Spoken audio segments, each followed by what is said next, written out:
Kerala governor Arif Muhammad Khan ചുമതലയേറ്റ 4 വർഷത്തിനിടെ ചെലവഴിച്ചത് 45 കോടി രൂപ. മുൻ ഗവർണർ ജസ്റ്റിസ് സദാശിവം ഗവർണറായിരിക്കെ 5 വർഷത്തിനിടെ ആകെ ചെലവഴിച്ചത് 31.5 കോടിയായിരുന്നു. യാത്രാ ചെലവുകൾക്ക് പി സദാശിവം 1 കോടി 10 ലക്ഷം രൂപ ചെലവഴിച്ചപ്പോൾ ആരിഫ് മുഹമ്മദ് ഖാന്റേത് 4 വർഷത്തിനിടെ തന്നെ 1.5 കോടി രൂപ കവിഞ്ഞു. രാജ്ഭവന്റെ ചെലവ് വിവരങ്ങളാണ് പുറത്തായിരിക്കുന്നത്. ജസ്റ്റിസ് പി സദാശിവം ഗവർണറായ 2014 മുതൽ 2019 വരെയുള്ള 5 വർഷം ആകെ രാജ്ഭവൻ ചെലവഴിച്ചത് 33 കോടി 27 ലക്ഷം രൂപയാണ്. ആരിഫ് മുഹമ്മദ് ഖാൻ ഗവർണറായി തുടരവെ 2019 മുതൽ 23 വരെ 4 വർഷത്തിനിടെ 44 കോടി 87 ലക്ഷം രൂപ ചെലവഴിച്ചു കഴിഞ്ഞു. പി സദാശിവത്തിനെ അപേക്ഷിച്ച് 11 കോടി 60 ലക്ഷം രൂപയാണ് 4 വർഷത്തിനിടെ ആരിഫ് മുഹമ്മദ് ഖാന്റെ കാലത്തെ രാജ്ഭവൻ അധികമായി ചെലവഴിച്ചിരിക്കുന്നത്. പി സദാശിവത്തിന്റെ കാലത്ത് 1 കോടി 4 ലക്ഷം രൂപയാണ് യാത്രാ ഇനത്തിൽ രാജ്ഭവന്റെ ആകെ ചെലവ്. ആരിഫ് മുഹമ്മദ് ഖാന്റെ കാലത്ത് 4 വർഷം പൂർത്തിയാകുമ്പോൾ തന്നെ യാത്രാ ഇനത്തിൽ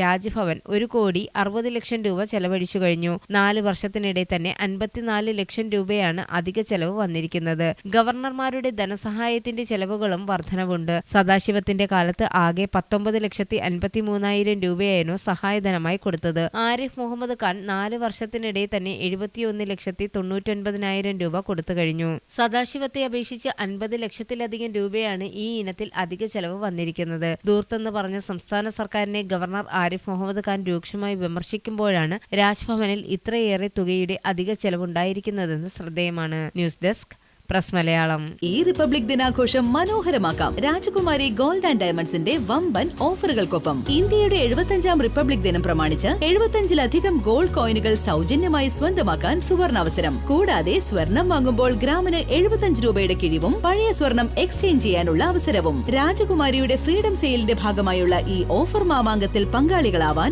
ജനുവരി 26, 27, 28 തീയതികളിൽ ഞങ്ങളുടെ ഷോറൂമുകൾ സന്ദർശിക്കൂ. ഈ റിപ്പബ്ലിക് ദിനാഘോഷം രാജകുമാരി ഗോൾഡ് ആൻഡ് ഡയമണ്ട്സിനൊപ്പം ആവട്ടെ.